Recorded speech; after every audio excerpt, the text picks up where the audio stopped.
Hello there. I'm at Laffitte Carcasset and I'm tasting my way through a set of wines from 2016 through to 2023. And here we have the penultimate wine, the 2022 Chateau Laffitte Carcasset. Now, 2022 was a big, rich vintage, regarded by many as the best vintage in recent years. Certainly the ripeness of the tannins, the opulence of the fruit is matched by very few other vintages for a long time. In 2022, the blend for Laffitte Carcasset is a little different. There's a preponderance of Merlot at 50%. There's 45% of Cabernet Sauvignon and 5% of Cabernet Franc in the blend. Looking at it, the wine has a vibrancy, there's a depth. It's not quite opaque, but it's a sort of a purple ruby, almost a sort of a black purple. The wine has 14.1% alcohol. It's very happily creating tears on the side of the glass. There's a lovely vibrancy to the colour. So let's see what we make of the aromas, shall we?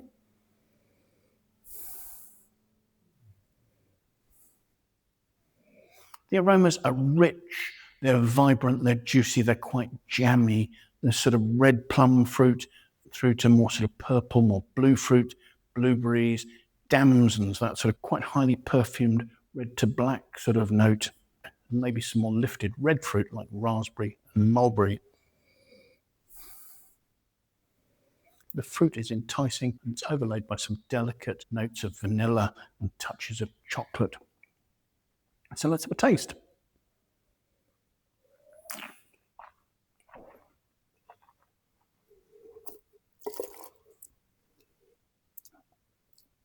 The wine is medium to full-bodied.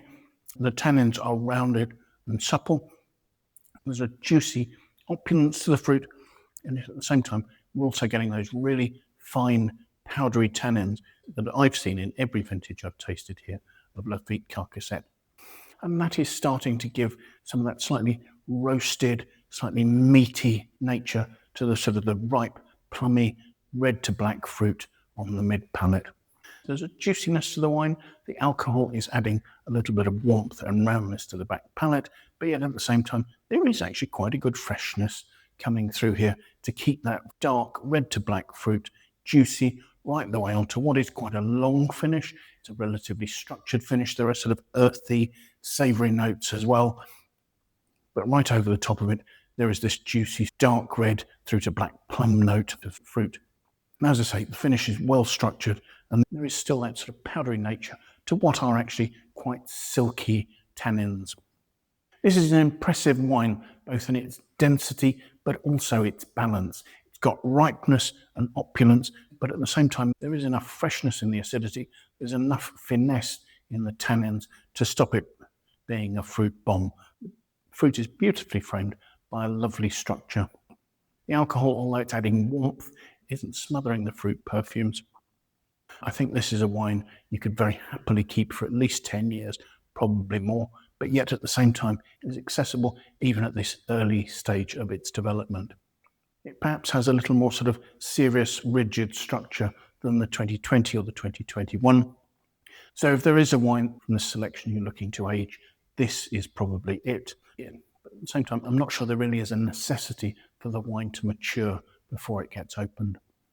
In terms of quality, I'd be scoring this 92 out of 100 because I think this is a wine that really does portray the facets of Saint-Emilion incredibly well. It manages to have ageability and yet remain accessible. So thank you so much for watching. I do hope you've enjoyed the tasting. If you have, it would be great if you could press the like button for me. If you're watching these tastings and you haven't considered signing up yet, it would be great if you'd think about doing that, because that way you can set yourself an alert, be notified every time I publish a new tasting. And the more followers I have really will help me to develop the channel. On that score, if you have friends you think might like to watch the videos, it would be great if you could forward it to them. I would really appreciate your endorsement in that way. If you have any comments or questions, please pop those in the comments box below. It would be great to know what you think about the tastings I'm doing. I'll leave a link to the winesearcher webpage for this vintage of this wine in the notes below. So hopefully that way you can find out where the wine's available and at what price. So thank you again for joining me. And I do hope that maybe you'll manage to make some time and come and join me for another tasting in the very near future. My next tasting will be the last of the vintages of Laffitte Carcasset, the 2023. So hopefully, see you there.